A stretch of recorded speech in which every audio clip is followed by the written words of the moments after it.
Hello and welcome back to another week of the Red Zone. I am Jonathan Heater alongside Daniel Shirley, back here high atop the nosebleed seats here at Mercer University Stadium. If you've been here, there are really no nosebleed seats, but we are in the second deck.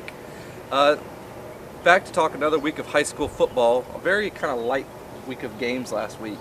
It picks back up this week. Anything that stands out from last week? I mean, I was at Washington County, and what a dominant performance by them and a 40-0 win over a ranked Jefferson County team. But anything else that you saw that was interesting? Well, that one kind of jumped out at me. I was really impressed with, you look at teams like Northeast, they played well. Warner Robins played well again, kind of setting up, looks like they're setting up for a showdown with Northside in a few weeks. Jones County bounced back and won their game after losing to Warner Robins the week before. So you're really impressed with those kind of games, those performances.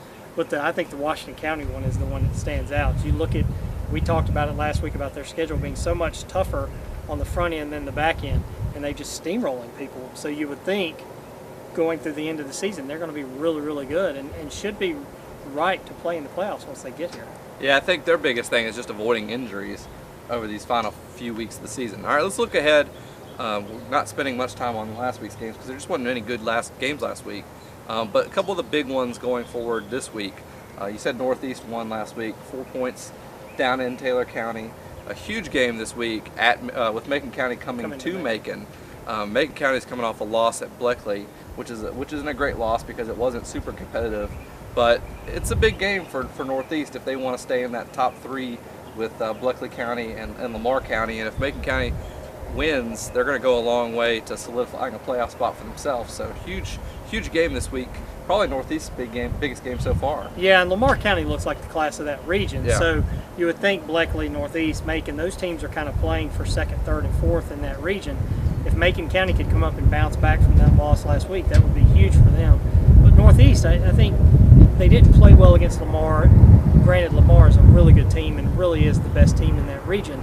So they can't really afford to take a step back and lose to some of these other teams if they want to finish second or third in the region. And really, the goal right now, I would think, is to finish second in the region to get a home playoff game. And they can't afford to lose these games like this one coming up Friday night. I think Taylor County is also in that same boat. You can't look too far past them.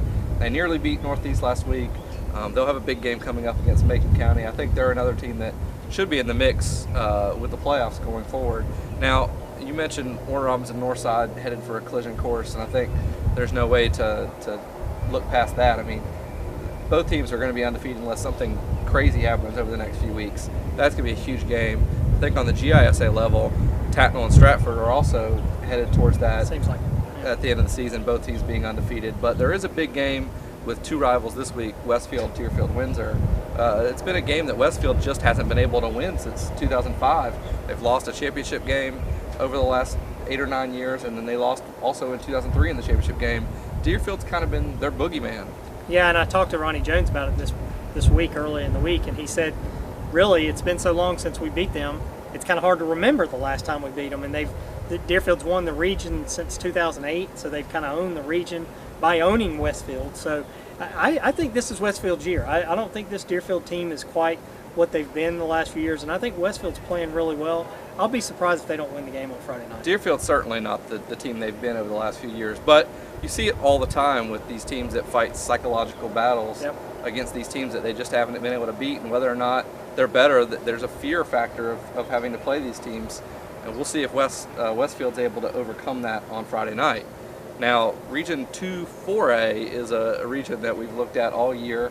It's largely composed of all local schools, and they get back into action after a bye week, and man, there's a lot of good games this week. There are a lot of interesting games this week. Veterans Perry's on the upswing.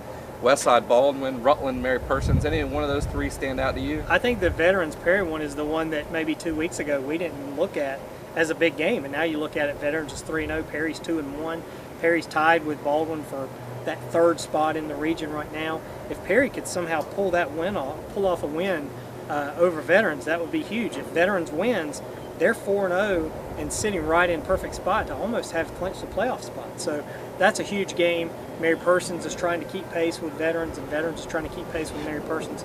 And then the Westside Baldwin game, you look at that one, that might be an elimination game. Yeah. Especially if Baldwin wins, Westside's going to be in some real trouble trying to make I it think to the playoffs. I think there's no question that Westside has the most to lose on Friday night. If they don't beat Baldwin, the hill they've got to climb is a tough one. Yeah. They will be able to. They will have no margin for error the rest of the way. They'll have to win out to have a shot at the playoffs. And same with Baldwin. If Baldwin loses to Westside, they've lost to Perry, and they will have lost to Westside.